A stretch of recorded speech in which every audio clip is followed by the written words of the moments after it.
Juri Juhan, najprej še enkrat čestitke za dobrotnika leta za osrednjo slovensko regijo. Pa me zanima, kakšni so občutki? Prejeli ste res ogromno glasov naših bralcev.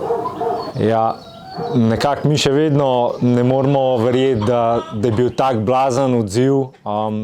Ker po eni strani vse vidimo sami, da na objave je velikokrat kar nekaj odziva, ampak da bo pa toliko blazen odziv, da si bo nekdo iz zavetišča in oskrbnik res prislužil tak naziv, to nam je pa še danes nepojemljivo in smo res izredno veseli in hvaležni za vsak glas in za vse, kar ste nam namenili, vso podporo. A bi mogoče našim bralcem kakšno posebno sporočilo rad predal iz zavetišča ob tej priložnosti?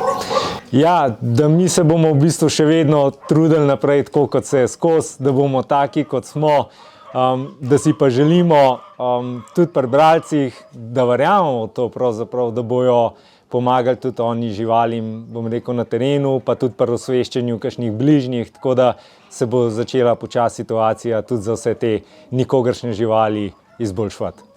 Mogoče samo še to svoje poslanstvo, to ste že zadnjič v članku omenili oziroma v svoji izjavi, ko sem vam prvič sporočila, da ste zmagali v akciji Dobrotnik leta, ste omenili, da bi rad sporočil ljudem tudi, da opazite, da se zavedanje, kako ravnati z živalmi, precej zvišuje, da imamo en drug odnos do živali. Ja, bi vseeno rad povedal, da ne glede na naše poslanstvo, mi smo veseli, da se pri večini ljudeh to zavedanje o dobrobiti živali v bistvu zvišuje, da so vedno več pripravljeni za svoje štirinosce v kakršnikoli obliki ali pa perjad narediti in nas v bistvu veseli, da gremo kot družba tudi korak pa korak naprej.